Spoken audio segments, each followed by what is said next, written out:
Hey there, friends. Anyone out there? Welcome in, welcome in. I am super glad that you're here.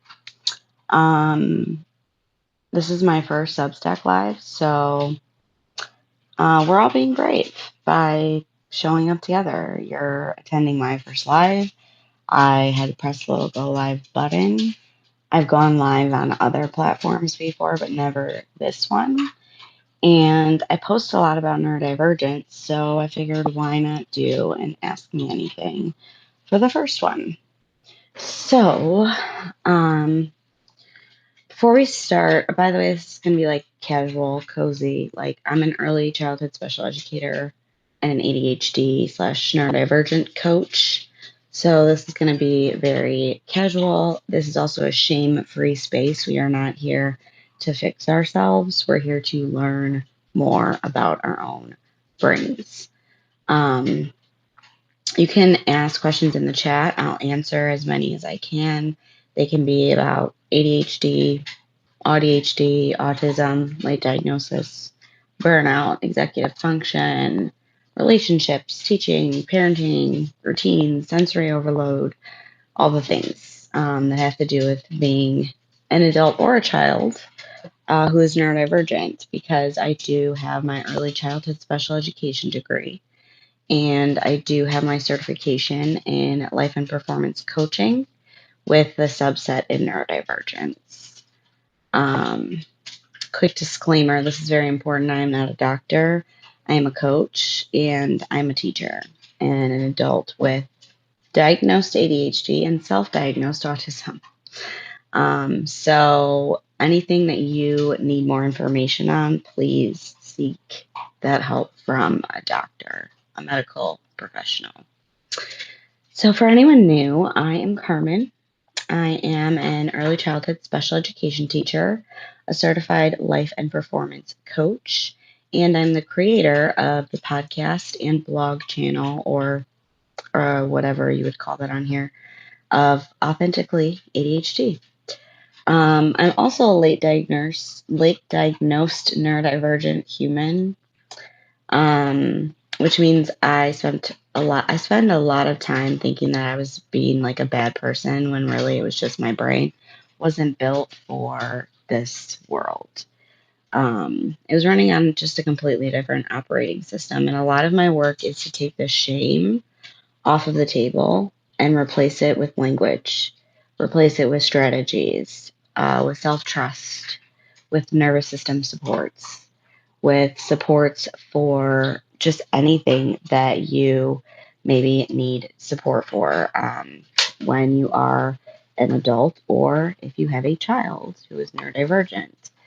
There are a lot of different ways that this stuff can affect us as as adults with ADHD, but a lot of people don't realize how differently it affects adults versus children, why we are so late diagnosed.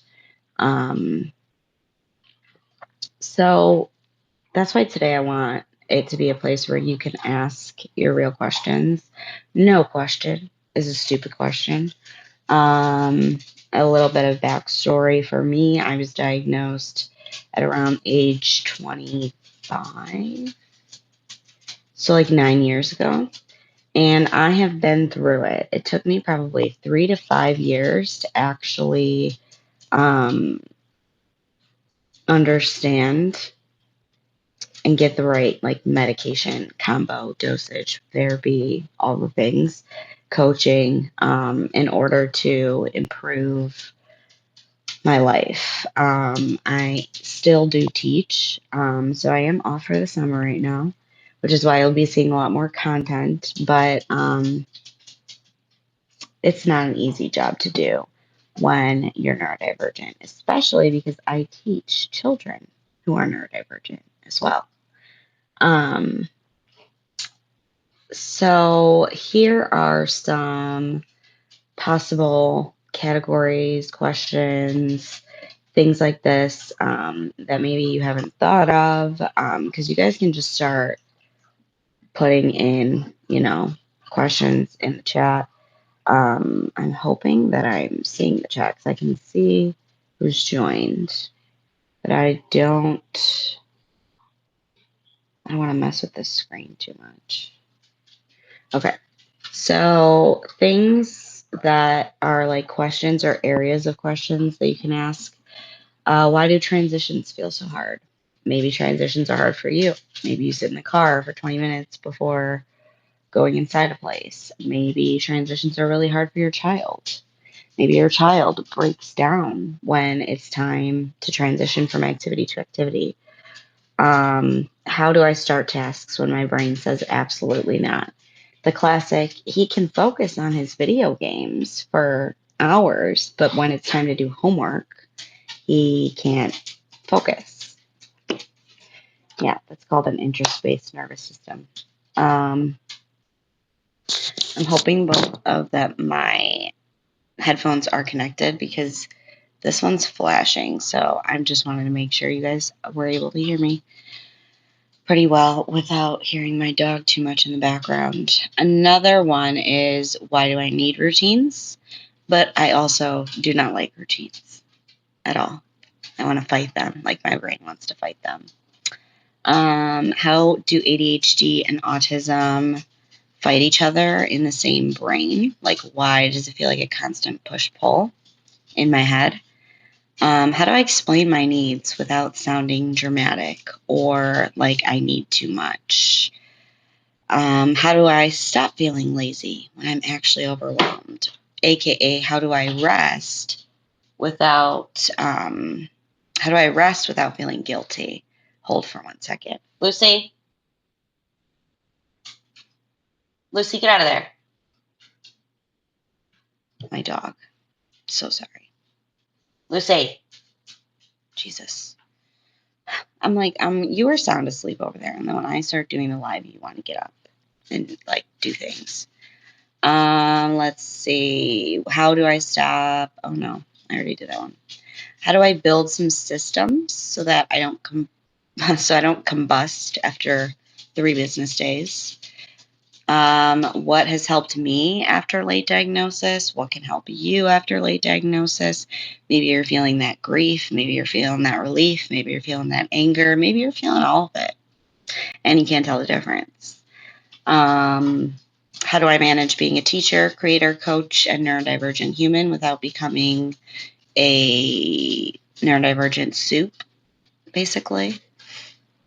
To start us off, I'll answer one question that I get quite a bit, and that is, what does ADHD actually feel like? And this is one of the ways that I figured out that, and I'm self-diagnosed with autism, was because it honestly feels like one part of my brain is screaming, I need novelty, I need stimulation, I need excitement, I need dopamine, and it's searching, searching, searching.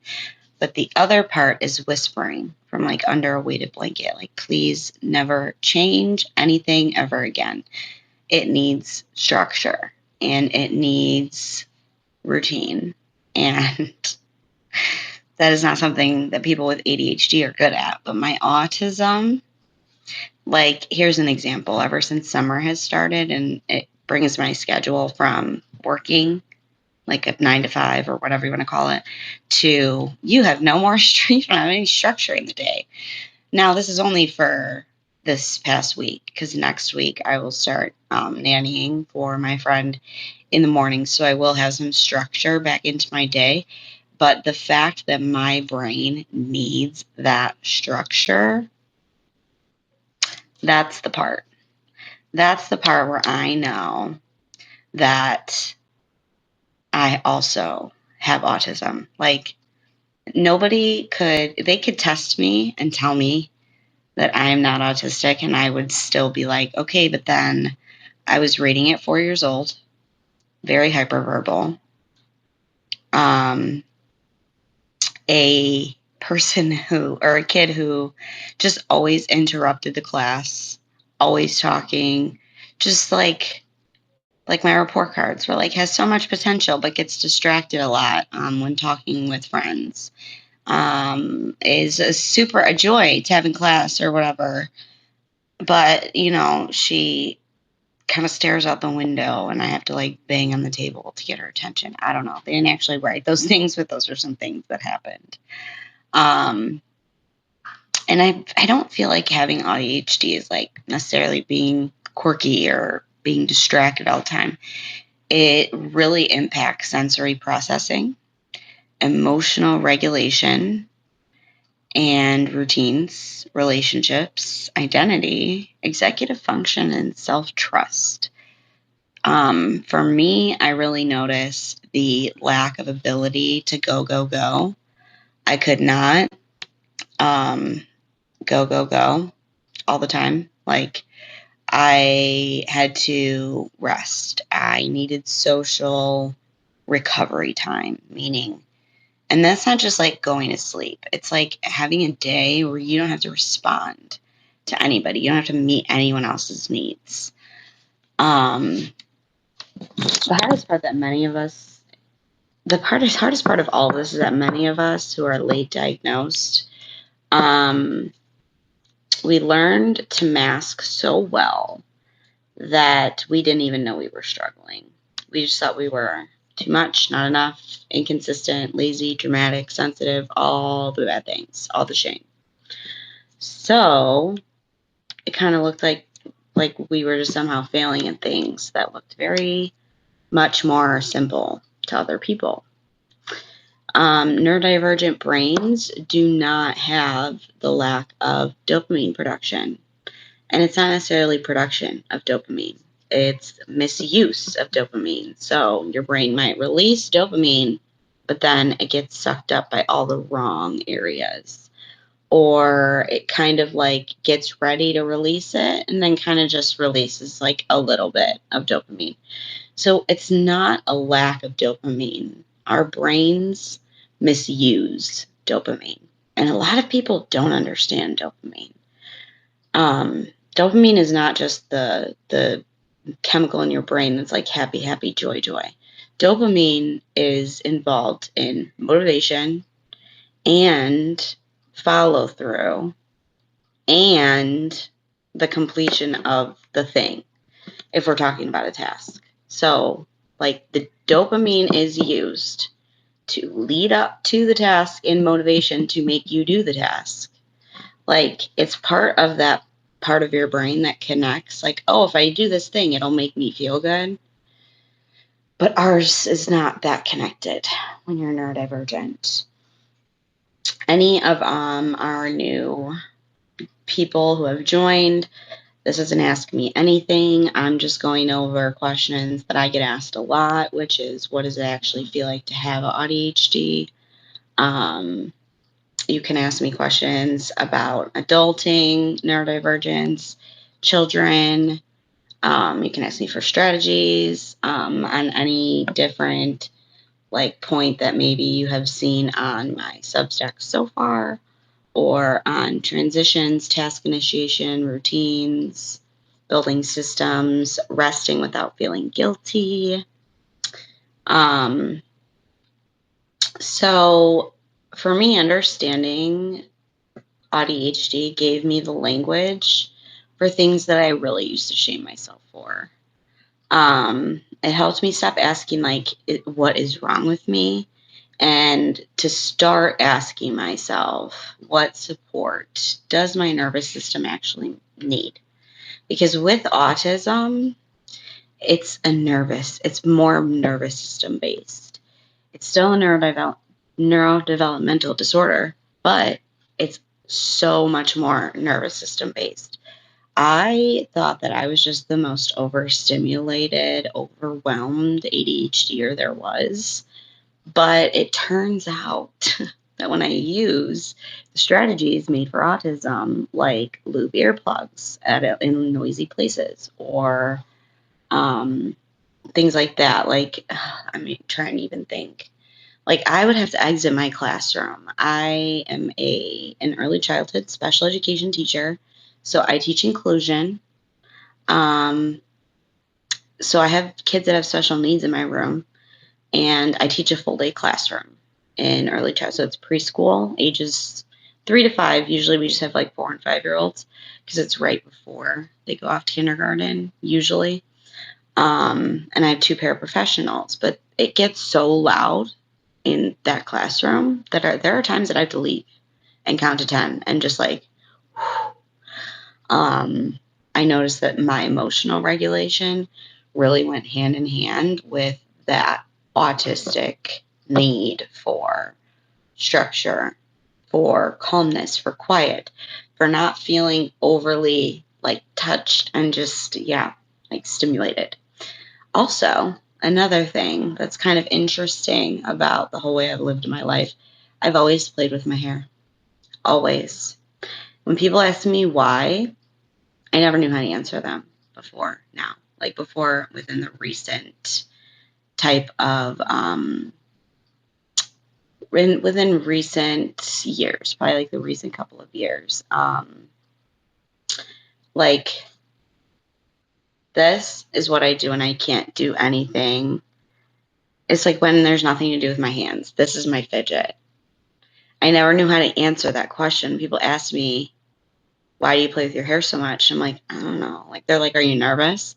Not always. Like, I'm not nervous right now. I just don't have anything to do with my hands. Can I scroll up? Oh, there it is. Struggling so much with executive function. I think I got ADHD part down with the autism one. I think I'm struggling with. Oh, okay. This is a doozy one. So we're going to talk a little bit about executive functioning on the autism side, because the autism side is a lot more about capacity. How much capacity do you have? Task organization, I would definitely suggest something that I do for task organization and initiation is prioritization. Because our autistic brains, when everything is yelling at us, all of our tasks, it all sounds like it's all at the same volume. It's all the same importance, but it's not. So what I do is I brain dump all of the tasks I need to do, like in a list, and then I rate them on the other side of the paper. It's like I have 2 sides of a piece of paper, write down all the tasks, just brain dump them all out. And then the other side is this due to somebody else? Is this pressure I'm putting on myself? Is this a bill that needs to be paid? Like, is this something that's for my livelihood? And I rate them like that. And a lot of that task organization and initiation is going to be helped by you prioritizing those different things that you need to do. I'm glad I'm not alone, my friend with the hair one. The transitioning, oh my God, transitioning. See, there's certain things that I'm sure that transitioning is really, really hard for you, right? And like there's certain things for me that transitioning is super, super hard, like getting in the shower. I love the way that I feel when I get out of the shower, but I don't like being wet. I don't like my hair being wet. I don't like all the things that come along with taking a shower. So it takes me forever to get in the shower. Usually, what I will do for those transitions is give myself time. Now, I'm not saying like give yourself 30 minutes in between every task or whatever. Like, you need to kind of work it in with your schedule, but those transitions are a lot of times helped by lowering the barrier to entry. So, like, say you need to take a shower. Okay, so lowering that barrier of entry might look like putting your clothes and your towels in the bathroom, your products. Wet hair is the worst. I hate it. And I have a lot of hair, if you guys can't tell. Like, more than half of it's up on my head in a bun, but this is the rest of it. So I have a lot of hair. And when it's wet, like, I will leave it in a towel for so long because I don't like it. Or like putting on clothes in the summertime when it's warm and you take a shower and then you're sweating. And then putting on clothes that like they won't go on because you're still like half wet. I can't. I also hate sweating. I do not like sweating. But what kind of live would this be if I didn't get off topic? So with transitions, I definitely give myself the time to transition. So I give myself, like, transitioning is not just one task. And this is something people don't understand. Like, you're not just switching from doing this to doing this. For us, transitioning is stopping what we're doing, especially if we like it, because that's an interest-based nervous system. So it's stopping what we're doing, thinking about what we need to do next, and then doing the steps to initiate that. What am I doing everything because we don't know how to practice what's ahead? Oh my gosh, yes. Low clarity plus high demand equals burnout. And a lot of the things that go along with that, oh man, I got burnout from that too. Because prioritizing is so hard. Prioritizing the tasks is so difficult. So, like, having to look at all of the tasks, usually what our brains are usually very visual. Sometimes, I mean, it all depends on your learning style, but my brain is very visual. So I have to write down all the tasks and put where, like, they fall in priority of me living, me keeping my job, me, like, caring for my own self, and then, like, just any other tasks, like decluttering my makeup or whatever. So, love that you guys are dropping your questions and thoughts into the chat.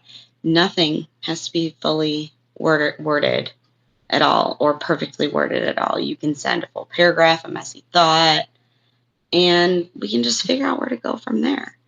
Because I'm loving the engagement. So, the executive dysfunction that you're feeling is definitely not laziness. That's what I want people to really take away from the things that I say, is we're trying to remove the shame. So not only are we going to recognize that transitioning is not one task, we're also going to recognize that it's harder for us and that that's okay. And then we might need a little support to do those things. The brain can know what to do and still struggle to initiate. Like, ADHD is the most terrible name ever because we don't have a deficit in attention at all. We just have a hard time directing it to where it needs to go. Like, I can sit and hyper focus on creating content and workbooks and whatever for a long time. But if you're going to make me sit down and make me do paperwork that is really not doing anything for my life besides, like, helping me keep my job, like, that is something that is like pulling teeth for me. Now, another thing about burnout and masking, because that's a big one. Masking is something that we all learned so early, diagnosed or not. Your brain tries to mirror other people. So we mask when we're younger. And it helps us survive throughout those first couple, that first, like, chunk of life. It helps us a lot.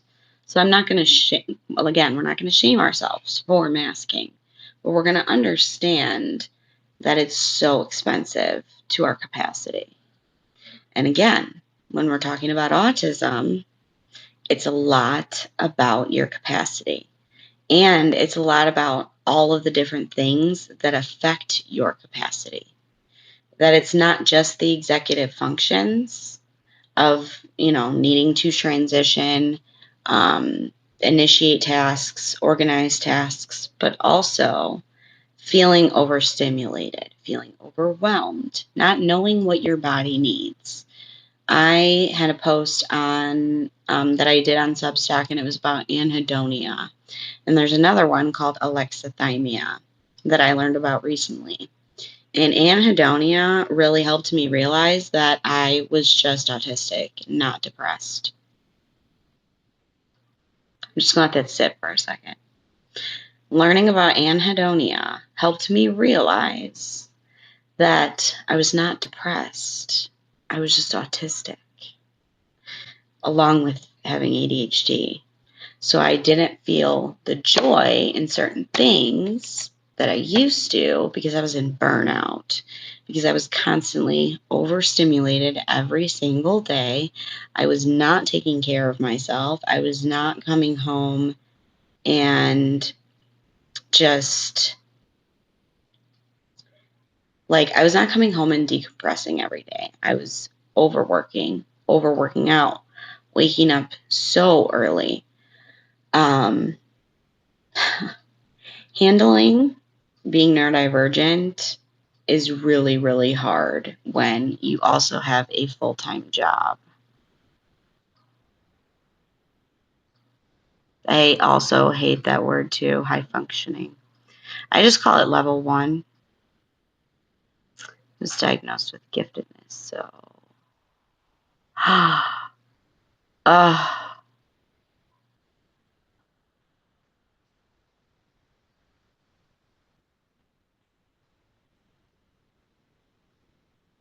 oh my gosh.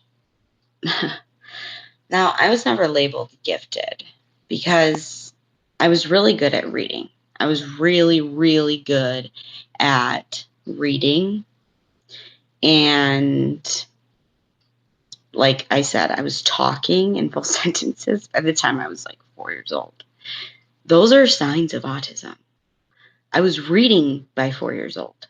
That's a sign of autism because you're hyperverbal, hyperlexic, you can read, but I failed math because I was also dyslexic, or dyspraxic. No, whichever is the one that you have issues with spatial relationships and math and numbers. Now, I could do geometry great, but oh my God, math was so hard. So I was never labeled gifted, but I wasn't put in the special classes either because I was one of those ones that flew under the radar. So I still get those questions though. How could you have ADHD? You finished college, you got a degree. How could you have ADHD? You didn't fail school. I was a CD student, so I couldn't imagine somebody saying how could you have ADHD? You got straight A's in school. And I'm going to tell you that at least 7 to 8 of my clients who have ADHD did not do bad in school. Do you want to know why? Because their anxiety was usually driving them to get good grades. They would overperform, and so they burnt themselves out during school because that's the only way that they knew how to. We were also, again, we're raised to please. We're raised to meet the expectations of the people around us, especially parents. And our parents like us to have good grades and all those things. So sometimes the anxiety of that was enough to make us, it's enough to drive you to overwork. But then burnout can look like exhaustion, shutdown, irritability, numbness, skill regression. And then we get confused about all of it. And all of this, the shame involving the diagnosis, it also kind of affects your ability to have your own identity of this is who I actually am. Because just because you got good grades didn't mean, oh gosh, yes, the people pleasing, the need to want to fit in somewhere. Those are things that, these are some deep, deep topics. I'm a recovering people pleaser. Um, and it's just about learning how to say no and learning that no is like a full sentence and that you can say no and you can draw those boundaries for yourself. Like, I have plans doesn't need to be I have plans with somebody else. It can be I have plans to sit on the couch and do nothing because I need to recover. Um, and those types of boundaries, you'll learn too as you start drawing these boundaries who's actually your friend and who's not. Um, because that's, I mean, the whole building your identity and building back up self trust. I actually just posted a podcast about all this, which I believe, yes, has a free resource that goes along with it. About kind of like those things, about like your self trust, your identity, and rebuilding those things. So, yeah, it's really hard, and sometimes that grief of who could I have been if I knew, what could I have done, um, could I have done better, could I have tried harder. Those are the types of things that we ask ourselves. And the answer to all of them is no. You were doing the best you could with what you had at the time. And now it's kind of unfair, but we have to relearn about ourselves, our true selves, and be brave enough to be that person outside of wherever you feel comfortable unmasking. And let me tell you, it's taken like 4 years and I'm still unmasking, um, doubting myself all the time. Um, and growing out of that has been, whew, it's been a wild ride, you guys. It's been a wild ride. And teaching itself has changed in itself. So, like, me having the career that I still have after 9 years, being diagnosed right before I got hired. Thank God at the time I had bosses that understood, and I let them know, like, hey, we're trying out some therapies and some medications and things. You also learn early on, too, excuse me, um,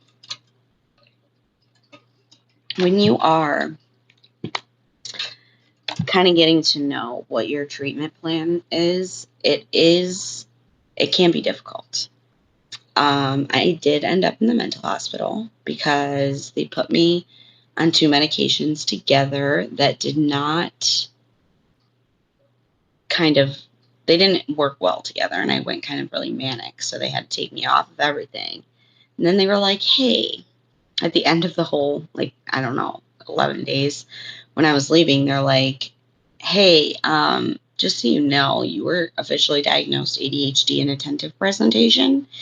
You actually have combination presentation. They still didn't pick up the autism, but because I was unmedicated, they were able to tell me my actual diagnosis. But that was having to be observed by doctors and nurses for 11 days in a psych ward hospital, almost completely unmedicated. They had to give me something for my anxiety, but that was it. Oh my gosh, for rejection sensitivity. I don't like to call it rejection sensitivity dysphoria because I don't believe that it's dysphoria. I believe it's the way that our brains perceive rejection as like that we're not worthy, and that we pretty much like suck at life. And yes, that is crazy.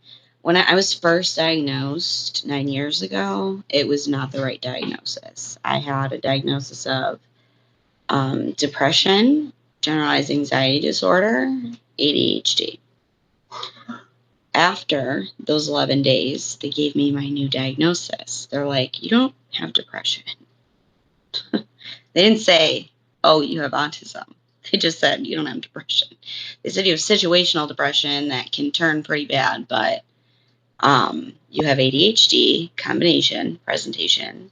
You have CPTSD, which is complex post-traumatic stress disorder. I don't know if it's actually called PTSS because it's syndrome now, but they told me that. And then they said, and then you also have generalized anxiety disorder, which most people who grow up, especially undiagnosed, because of RSD, because of the shame and everything growing up, we do develop anxiety. Some of us are born with it. Like, I believe that people, like my friend here in the chat who was labeled gifted as a child, I do believe that anxiety can drive a lot of us. And so we're born with that anxious ADHD type. I do like, there is another set of presentations that a different doctor came out with that has like 7 different ones. One, of course, I took the quiz, and mine said I was like the Ring of Fire ADHD or whatever. But I do like ones like the anxious ADHD or the like, just kind of making, like, putting the difference between hyperactive ADHD and attentive ADHD, and then like ones that are like ADHD that's kind of driven by anxiety, ADHD that, like, I'm more the distracted type, but I do have a hyperactivity like part to me. But yeah, that was pretty crazy. I didn't get my correct diagnosis until probably a year and a half after my first one.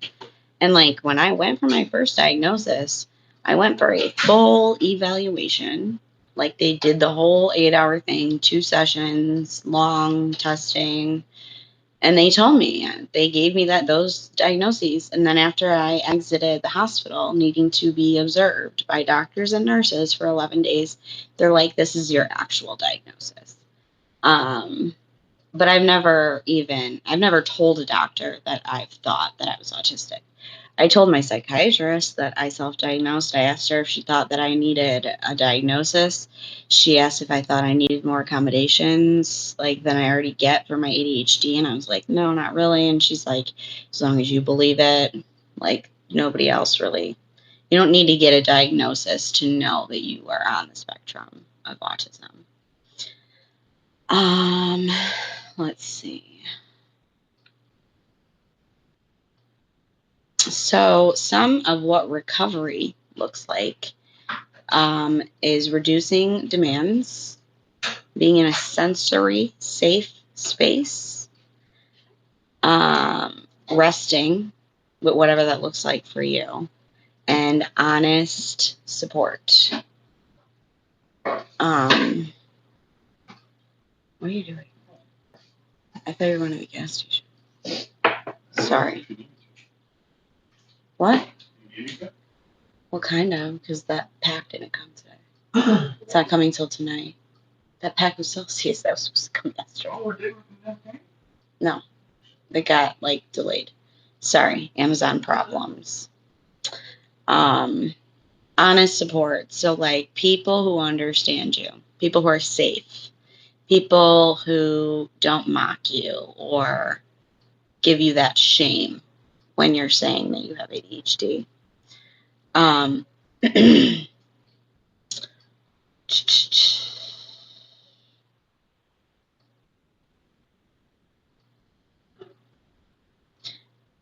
Another thing about task initiation, as long as I'm not getting any more questions in the chat, task initiation is starting, switching, sequencing, and finishing. Those are all separate skills. So task initiation is not just one action.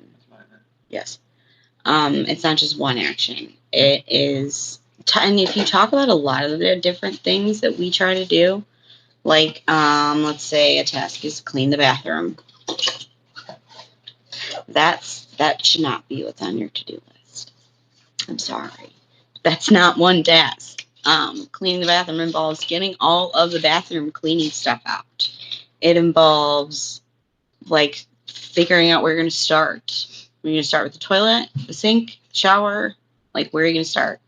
And then involves going from one piece of furniture to the next, wiping down the counters, like doing all of the invisible tasks that we say go along with it.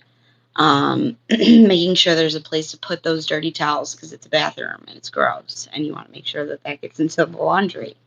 Um, Even just switching a task, like I said, it's more than one step.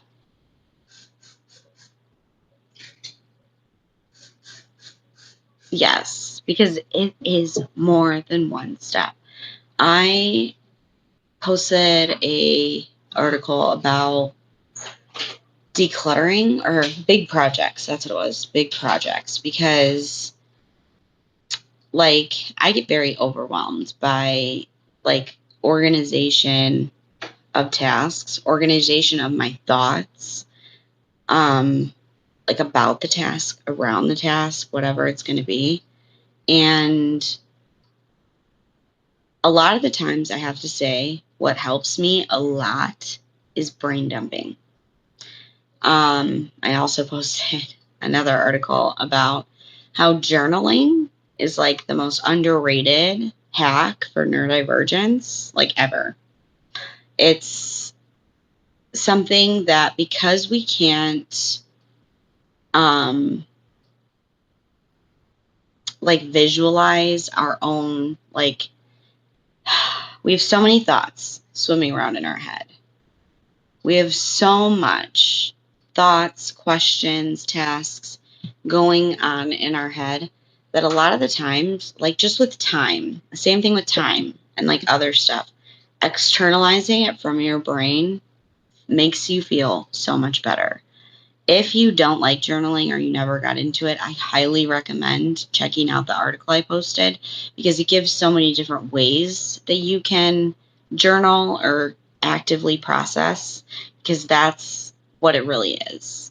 Neurodivergent brains need to actively process. Um,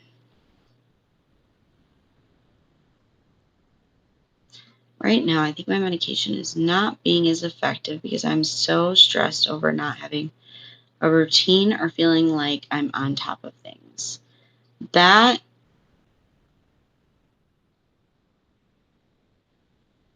sorry, these are hard to read with the lighting that's on my phone.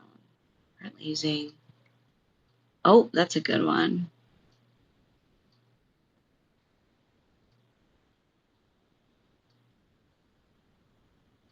Love that you found something to use for journaling.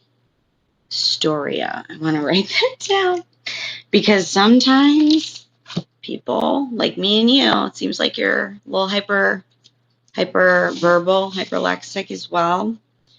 Voice memoing, people. Voice memo journaling is amazing because you could just talk it all out. I also love to write, so I don't mind writing, but for people that are like, why am I going to sit down and write out all my thoughts? Well, if you talk them all out, it's awesome. You can actually, because sometimes all you have to do is talk it out and then you feel better about whatever it is. Like if you just talk out all of the steps. Maybe you are so stressed because you don't have a routine.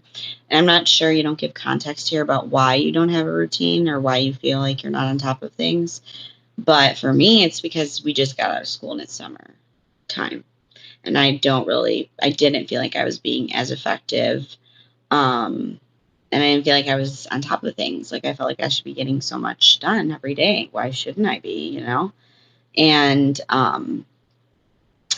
then I realized, well, I actually asked my coach.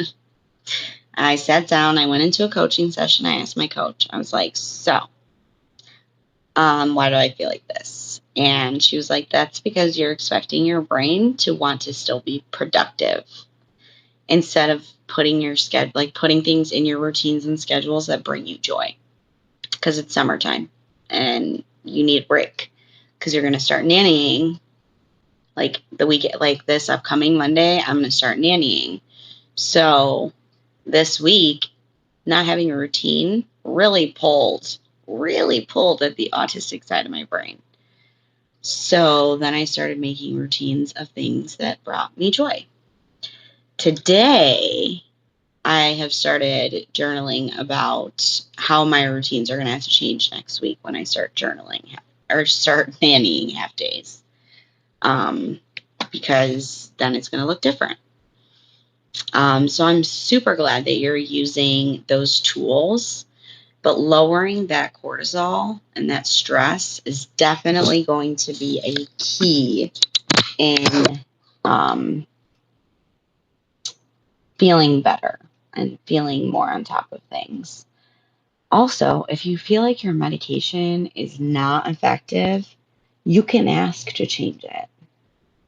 I've been seeing a lot on TikTok and stuff about people who are getting their generic medications and they don't seem to be working as well, or like people are praying for a specific like color of their Adderall or whatever. And um, yeah, first of all, if you're getting a different generic brand than you used to, you can ask your doctor to write on the prescription pad thing that they give you or they turn in or whatever, or if they send it to the pharmacy, tell them to put a note in there saying which generic you want. I'm on Vyvanse, so this has not happened to me yet. But there were some generic forms of the Vyvanse XR that apparently were not releasing. And so my doctor had asked me if everything had been going okay with mine. Everything was, it's all great. But I just want to let everybody know you are so welcome. You are so welcome. And I invite you to not shame yourself because maybe this is just a hard season of your life. This past school year was the hardest school year of my life. Like, it was my 9th year teaching. We got audited for the first time since before COVID by the state. I had my summative evaluation by my principal, which involves a lot of paperwork and a lot of just work for the first time since COVID. So it was a very stressful year. It was very stressful. It was a very stressful season. And I did feel some days like my medicine was not being as effective as it could be because I was just all over the place. And sometimes I don't think we realize how much our emotional dysregulation can like really dysregulate the rest of our bodies. So remember that you have rights and you can ask your doctor to tell the pharmacy which generic brand or whatever it is that you want to be on, as long as they have it in stock. Otherwise, I mean, I've gone up and down, back and forth, everywhere to make sure that I get the right brand. Because for a while there, Vyvanse was only brand name. So I was getting only brand name. I can tell you that's when my medicine worked the best. Then I got put on the generic a couple of years ago, whenever they came out with it. And it worked fine. And I was on it for about 6 to 8 months.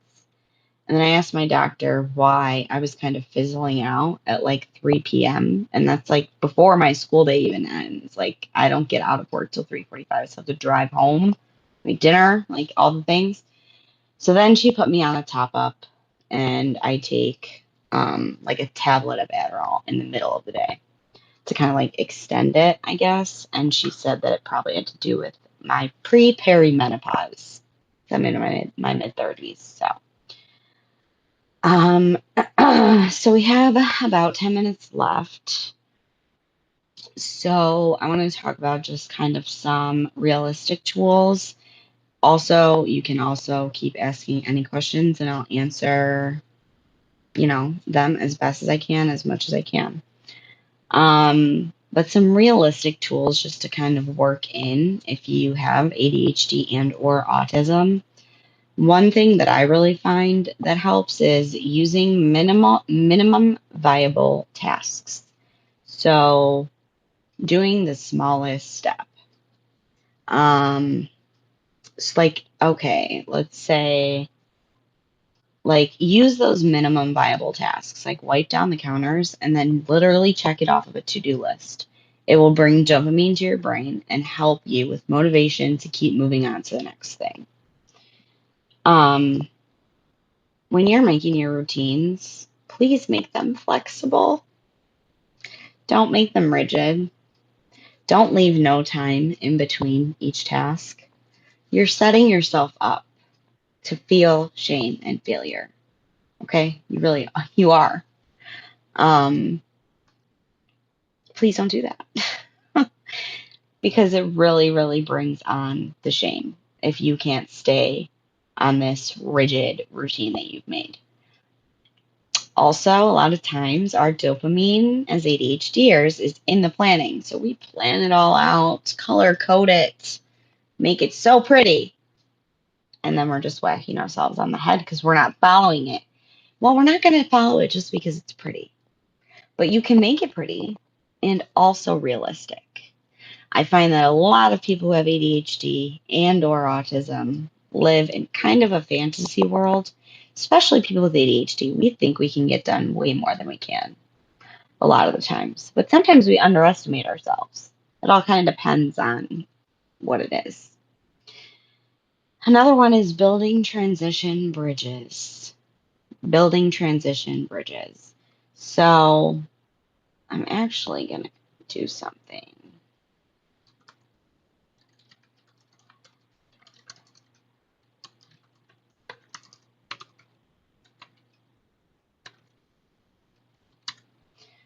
Because I want to give an example of a transition bridge. It's like a tiny in between step that helps your brain move from one task or state or place to the next without feeling like we just emotionally got thrown down the stairs. So, an example can be like going from relaxing on the couch to starting laundry. So, instead of saying, okay, get up, we're going to get up and do the laundry, and like you keep saying that to yourself over and over again, you don't end up getting up.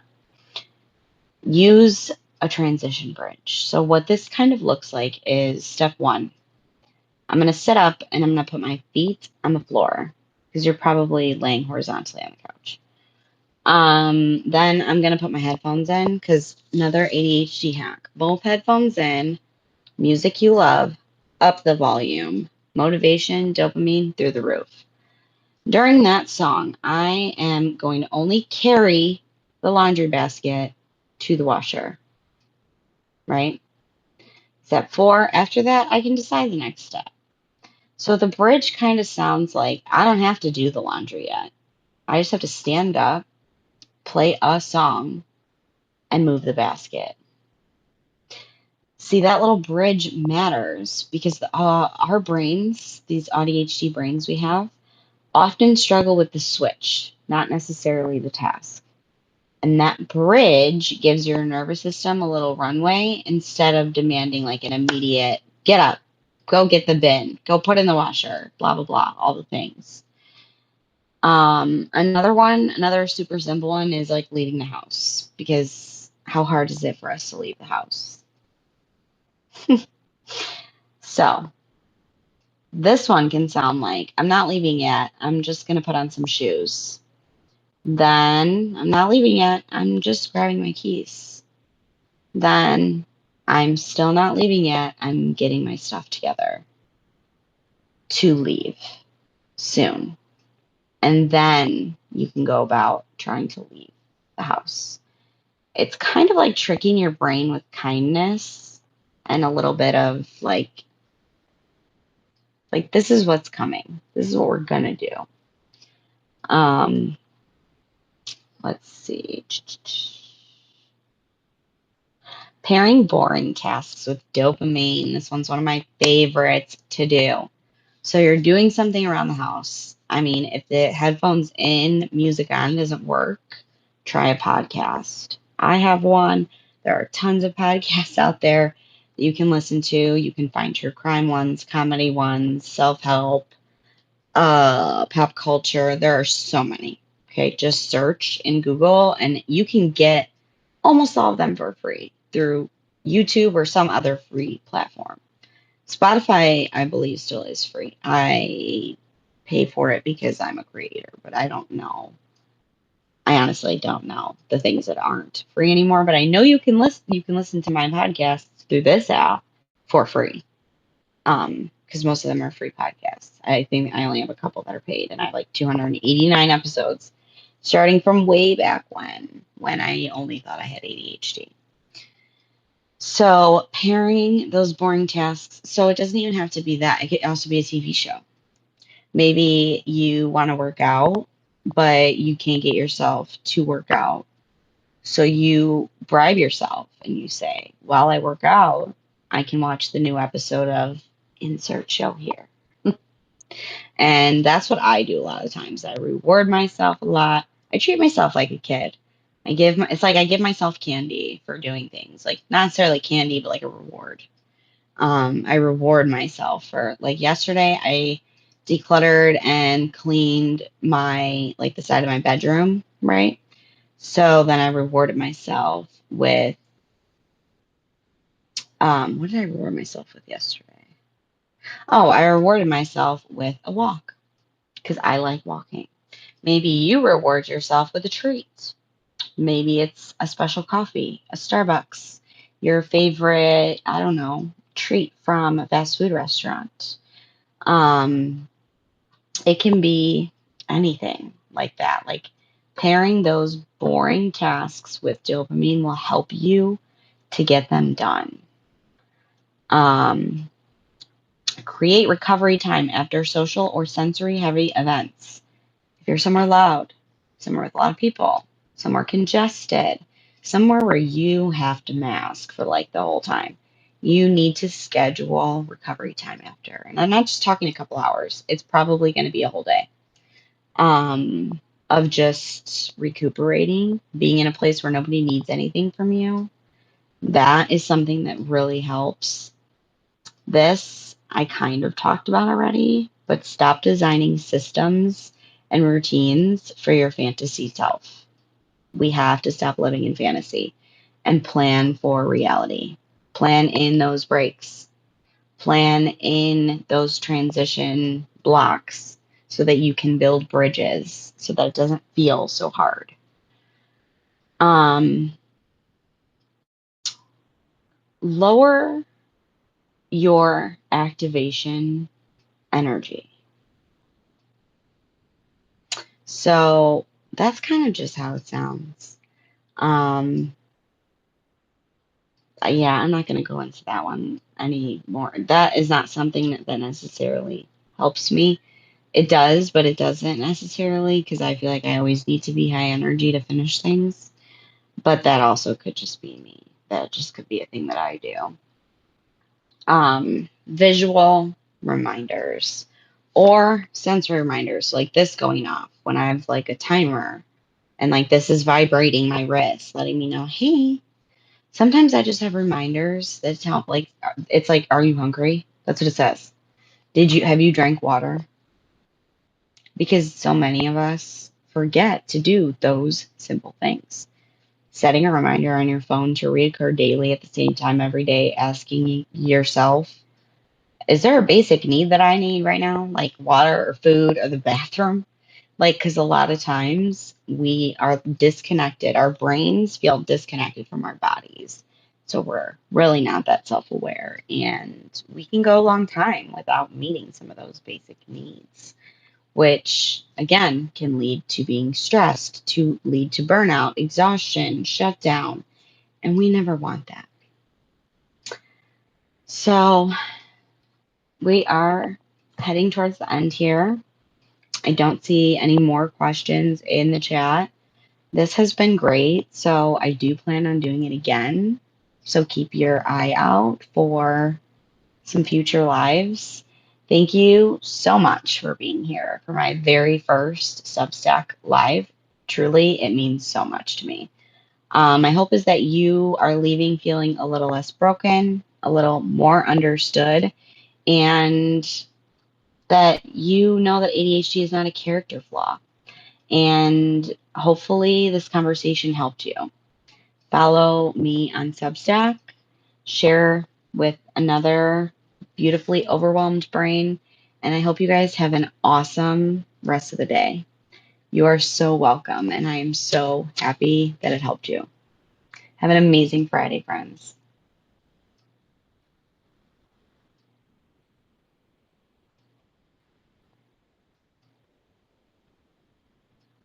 also cool because I don't know how to end this.